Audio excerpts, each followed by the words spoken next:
សួស្តីសូមស្វាគមន៍មកកាន់ Finance Advanced ថ្ងៃនេះយើងនឹងនាំឲ្យអ្នកដឹងអំពីបញ្ហាប្រវត្តិសាស្ត្រមួយដែលពាក់ព័ន្ធនឹងប្រាសាទព្រះវិហារនិងសាលាក្តីអន្តរជាតិ ICJ បញ្ហាព្រំដែននៅប្រាសាទព្រះវិហារប្រាសាទព្រះវិហារគឺជាស្ថាបត្យកម្មបុរាណនៃអរិយធម៌ខ្មែរត្រូវបានសាងសង់តាំងពីសម័យអង្គរប្រាសាទនេះស្ថិតនៅលើភ្នំដងរែកជាចំណុចដ៏សំខាន់នៃព្រំដែនកម្ពុជានិងថៃកន្លងមកទាំងពីរប្រទេសបានអះអាងទាមទារដែនដីនេះជាផ្នែកនៃរបស់ខ្លួនជាអត្តសញ្ញាណជាតិការការពារប្រាសាទនេះក្លាយជារឿងនយោបាយនិងការការពារអធិបតេយ្យជាតិការចូលរួមរបស់ ICJ ក្នុងឆ្នាំ1962កម្ពុជាបាននាំយកបញ្ហានេះទៅដល់សាលាក្តីអន្តរជាតិ ICJ បានបើកសវនាការហើយបានសម្រេចក្នុងសេចក្តីសម្រេចប្រាសាទព្រះវិហារជារបស់កម្ពុជា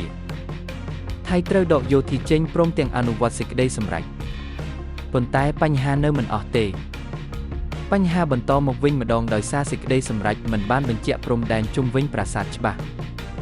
ថៃបានបន្តសាងសង់ផ្លូវនិងដាក់កងទ័ពនៅជុំវិញប្រាសាទកម្ពុជាខ្លះឃើញថាវាជាការបំពានលើដែនដីរបស់ខ្លួន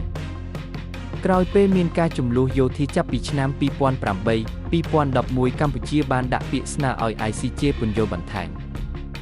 សេចក្តីសម្រេចឆ្នាំ2013ក្នុងឆ្នាំ2013សាលាក្តីអន្តរជាតិបានចេញសេចក្តីបន្ថែមតំបន់ជុំវិញប្រាសាទក៏ជារបស់កម្ពុជាថៃត្រូវគោរពព្រំដែនតាមផែនទីបុរាណ1904សេចក្តីសម្រេចនេះបានបន្ថែមកំណត់អំពីសិទ្ធិនិងការកាន់កាប់ដែនដីជាផ្លូវការជាលើកទី2បញ្ហាប្រវត្តិសាស្ត្រនេះបានបង្ហាញថាការដោះស្រាយជម្លោះតាមផ្លូវច្បាប់អន្តរជាតិអាចជាជំហានសំខាន់ដើម្បីរកយុត្តិធម៌ទោះបីជាបញ្ហាព្រំដែននៅមានភាពមិនច្បាស់លាស់ខ្លះតែសេចក្តីសម្រេចរបស់ ICJ គឺជាជំហានដ៏សំខាន់ក្នុងការទទួលសិទ្ធិឲ្យប្រទេសកម្ពុជាដូច្នេះយើងគួររក្សាសន្តិភាពនិងបន្តការចរចាជាដៃគូប្រសិនបើអ្នកចូលចិត្តវីដេអូបែបវិភាគសេដ្ឋកិច្ចនិងព័ត៌មានហិរញ្ញវត្ថុជាភាសាខ្មែរសូមចុច Subscribe Like និង Comment ខាងក្រោម Finance Advanced រៀនដើម្បីអនាគតរីកចម្រើន